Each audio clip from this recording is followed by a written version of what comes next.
Well, let me make two sets of points. Okay. First of all, the principal threat that the United States faces in the world is China. Right. China is a peer competitor. There are three great powers in the system: the United States, China, and Russia. Russia is the weakest of those three great powers, and China is much more powerful than Russia and is likely to be more powerful than Russia over time.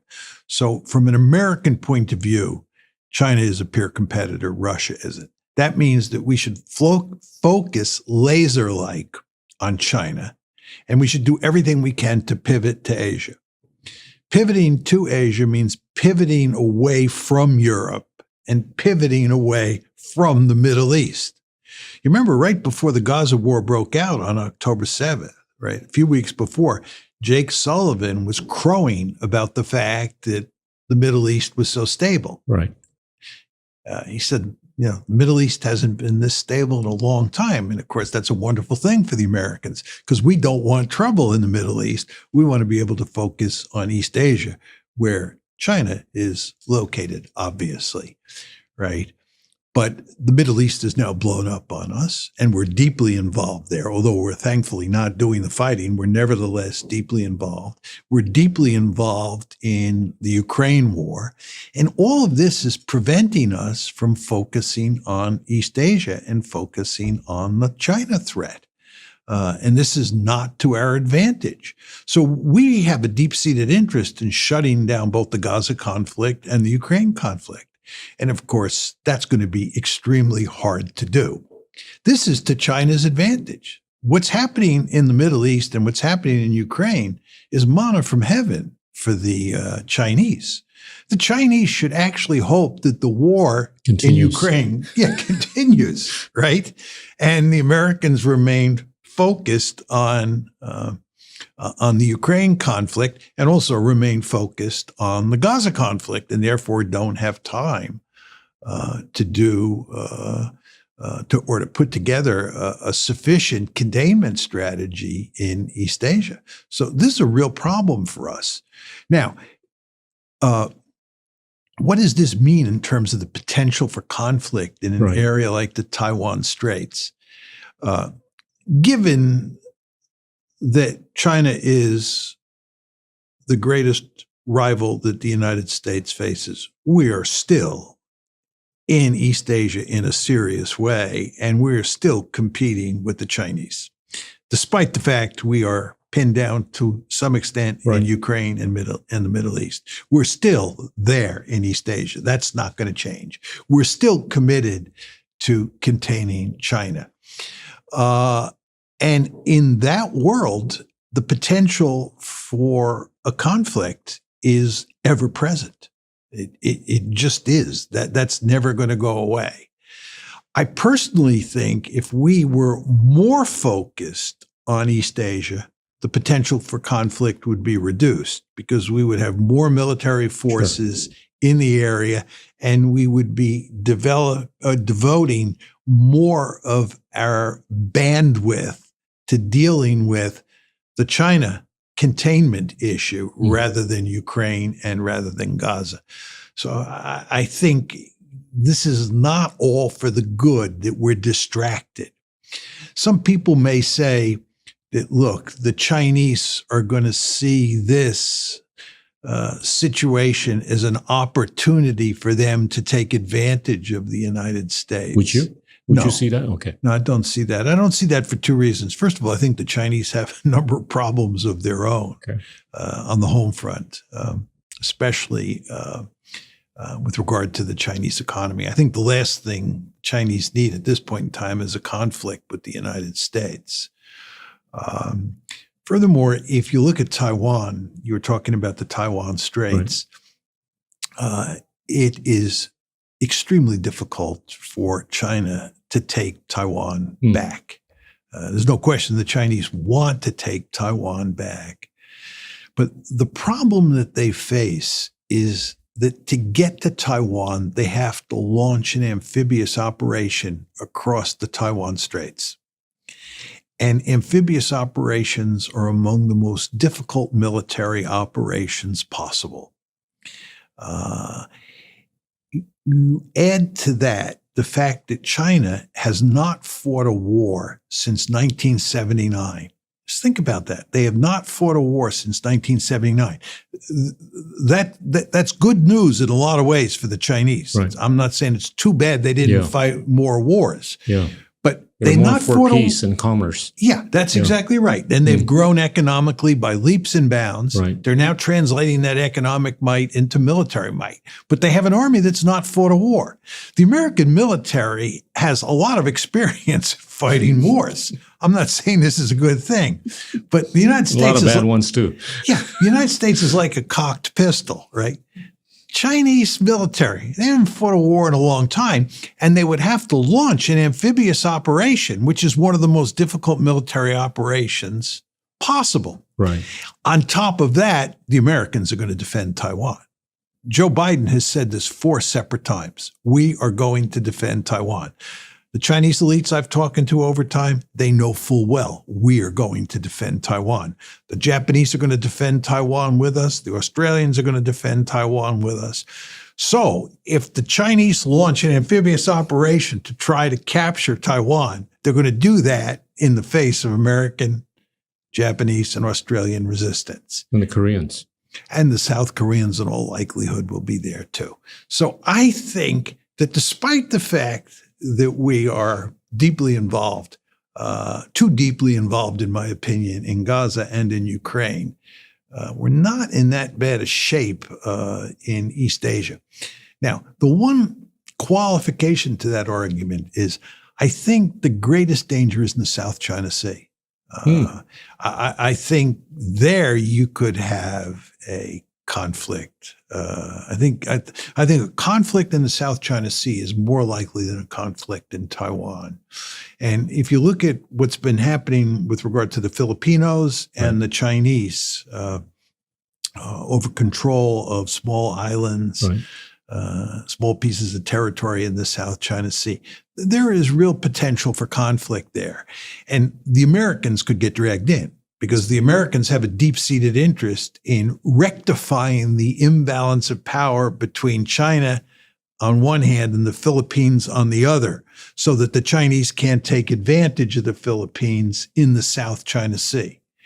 So if things begin to heat up between the Chinese and the Philippines, it would, I think, be the case that the Americans would move in to line up or ally themselves with the Filipinos. Again, this is not to say it's likely or highly likely, but it's a scenario you should worry about. The Filipinos and the Chinese have really been going at it in the South China Sea, as you know better than I do. I mean, they've not been shooting at each other. We don't have an armed conflict, but the potential for an armed conflict is there, right? It's not like the Taiwan Straits, where the Chinese have made no effort whatsoever to cross the straits and invade Taiwan.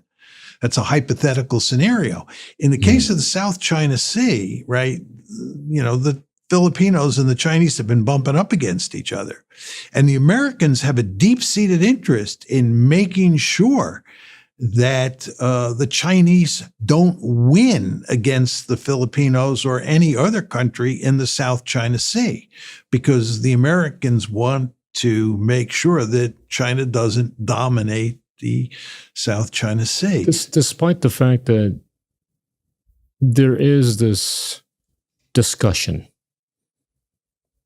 and some sort of an agreement to frame this code of conduct, which could come to fruition 2026, give and take, which could be the framework within which any ASEAN state could settle with China.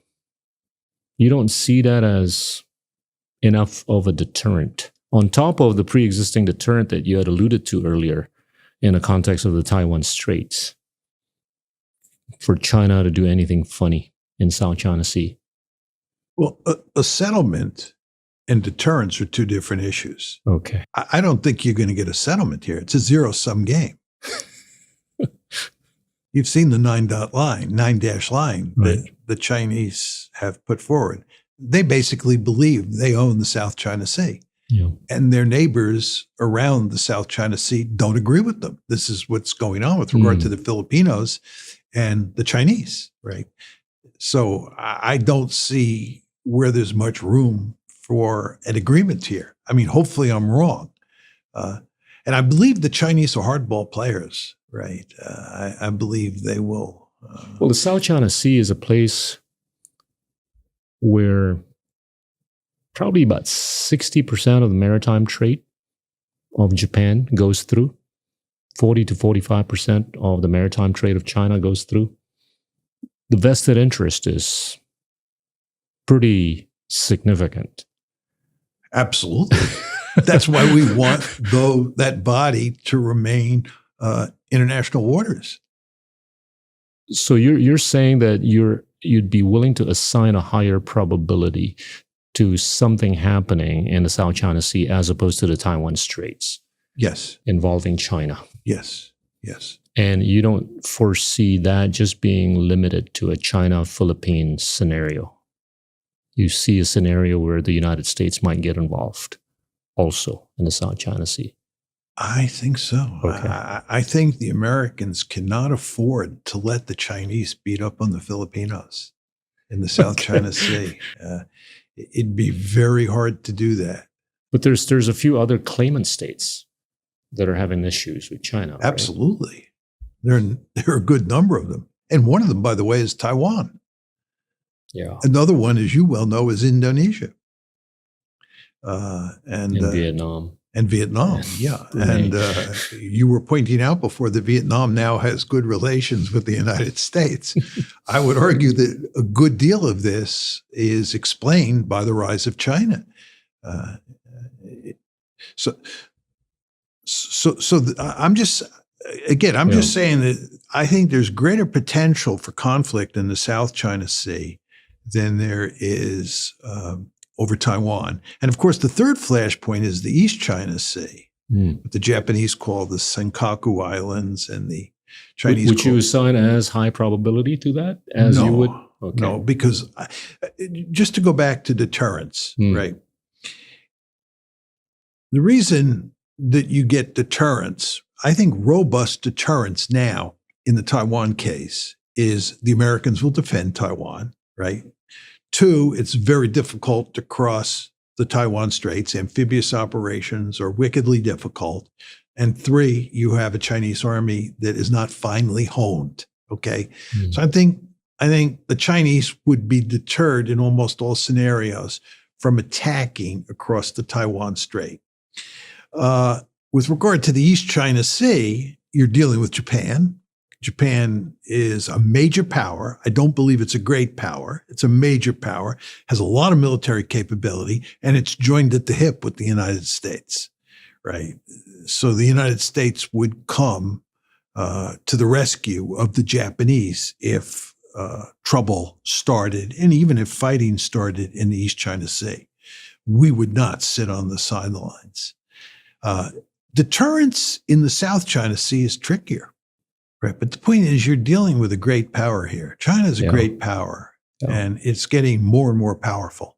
Right. I mean, one of the results of all of this economic growth and their development of sophisticated technologies in the civilian sector is that they're also applying that wealth and those sophisticated technologies to building a quite formidable military capability. They're not there yet by any means. They don't equal the United States, but they're not that far away. And the Chinese are impressive, not to be underestimated. So they're going to have a lot of military power. And I think individually, there's no country in East Asia that can stand up to the Japanese, up to the Chinese, except maybe the Japanese. The Japanese, are quite formidable. But even there, I don't believe they're a match for the Chinese. And I think if you go down into Southeast Asia, there's no country there that, can stand up to all that military might that the Chinese are accumulating. This is the concern. And of course, that's why the Americans have to be there. And that's why if the Filipinos get into trouble, they have to turn to the Americans, because there's no way the Filipinos can stand up to the Chinese. So if you're interested in deterrence, see, my basic view of international politics is that great powers want to grab all of the possible power that is available to them. They want to maximize their power. I think that the Chinese are going to go to great lengths over time to dominate the South China Sea, and not let the Americans continue to make this case that these are international waters and China can't do this and China can't do that. And they're going to want to dominate the South China Sea, and there's going to be pushback. Yeah. And there's going to be pushback from the Americans, and there's going to be pushback from the Japanese, even though they're in Northeast Asia. And there's going to be pushback from the Indonesians, the Vietnamese, the Taiwanese, you name it, for understandable reason. My view is no. And the simplest way for me to answer that is that I think that nationalism is the most powerful ideology on the planet. I think nationalism is not going away. It is incredibly powerful. It has a profound effect on interstate relations. And therefore, I think ideology is with us for the foreseeable future because of nationalism alone. But to unpack this even a bit further, liberalism, which is the dominant ideology in the West, is a potent ideology, and it leads the United States and its allies to think that it has, or they have, a God-given right to run around the world doing social engineering, all for the purposes of transforming non-democracies or non-liberal democracies into liberal democracies.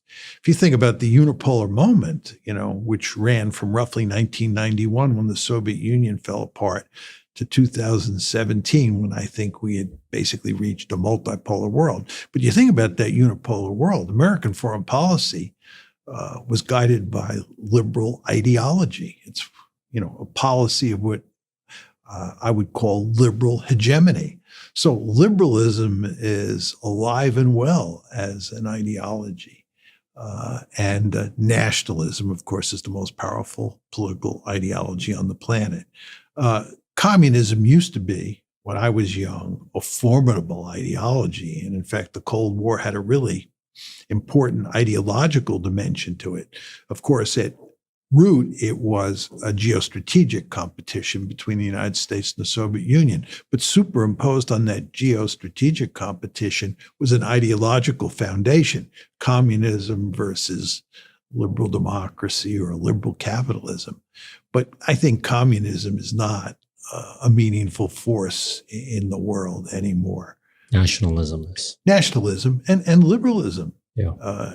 The thing I like to say about liberalism that gets at this is that liberalism has a crusader impulse baked into it, right? Liberals are crusaders at heart. They want to run around the world doing good. They want to run around the world and make every state into a liberal state. And that matters. So what happens when the moral precept is not aligned with a realist precept? There's no question that if one's moral compass says to do something that's fundamentally at odds with one's realist concept, that the realist takes over. Yeah, the realist compass, not compact. If you have a conflict between what the realist logic and the liberal logic say, the realist logic will win every time. And there's one very simple reason for that. Realism is predicated on the assumption that the principal goal of states is to survive. Realism is all about how best to survive in the international system. And since survival is almost always the principal goal of states, realist logic dominates other logics. Just to give you an example, we talked here about the moral compass versus the realist compass. Let's switch gears. Let's talk about what realist logic says you should do and what economic logic says you should do. Let's talk like an international economist on one hand and an realist on the other hand. If you're an international economist, your basic goal is to facilitate prosperity, Sure. your own prosperity and the prosperity of the world. This is what globalization is all about. It's the idea that everybody's going to get rich. Not only do you get rich, but I get rich, he gets rich, she gets rich. It's that kind of line of thinking. And it's very attractive for sure. I don't want to make light of it, right? But the focus is on prosperity. Prosperity is the principal goal in international economics. In international politics, in the realist world, the principal goal is not prosperity. Prosperity matters. Don't misunderstand me, but survival is the principal goal. Yeah. So if you have a clash between realism and international economics, realism wins every time because of the survival imperative. And again, just to go to ethics or the moral dimension, right? Certainly most people want to do what's morally correct. You want a policy that makes moral sense as well as strategic sense. But if they're in conflict, right, you invariably go with realist logic because survival is the principal goal of states. Because if you don't survive, you can't pursue other goals. Well, it's very important to understand that multilateral institutions are set up by and dominated by the most powerful states in the system. So implicit in your comments is the belief that multilateral institutions are different than great powers, and that multilateral institutions like the United Nations can have an influence on international politics and maybe even curb the misbehavior of a great power. I would say that that's the wrong way to think about it. The United Nations, right? The United Nations could never push the Americans, the Russians, or the Chinese today, or the Americans and the Soviets during the Cold War to do anything that they didn't want to do. The great powers would not allow an institution to have that kind of capability. And in fact, if you look at all the institutions that have existed since World War II, the Americans set almost all of them up, and they did it in ways that privileged America's position in the world. And one of the reasons that the United States usually obeys the rules is that we wrote the rules. And if a situation arises where we don't like the rules, we disobey the rules or rewrite them. That's the way international politics works. Now, to illustrate this point further, take the Chinese. China has turned into a great power in recent years. It was considered a major power, but not a great power. Just go back to the Cold War. It was a bipolar world. There were two superpowers, the United States and China. The United States and the Soviet Union, not China. Today, we talk about three great powers, the United States, China, and Russia. So China is now a great power. It wasn't in the bipolar world, and it certainly wasn't in the unipolar world when the United States was the only great power, okay? Well, how does China think about multilateral institutions today? There are two answers to that question. One is they want to create their own institutions. They did. They did, and they are doing, okay? This is hardly surprising. This is what great powers do. They want to write the rules. So they're creating new institutions of their own. Think the Asian Development Bank, think Belt and Road. Yeah. We could go on and on, right? Mm-hmm. All new institutions. Secondly, in the institutions that they belong to and have long belonged to, they want to rewrite the rules so that they're more favorable to China. And this makes perfect sense because China is more powerful today than it was, let's say, in 1960, 1970, 1980, even 1990 or 2000. And as China has gotten more powerful, its interest not only in creating new institutions, but rewriting the rules in existing institutions has gone up. So that's how institutions work. So there's no way the United Nations, no matter how much money you give it, is ever going to have much independent influence in the world. It's in many ways going to be a tool of the great powers.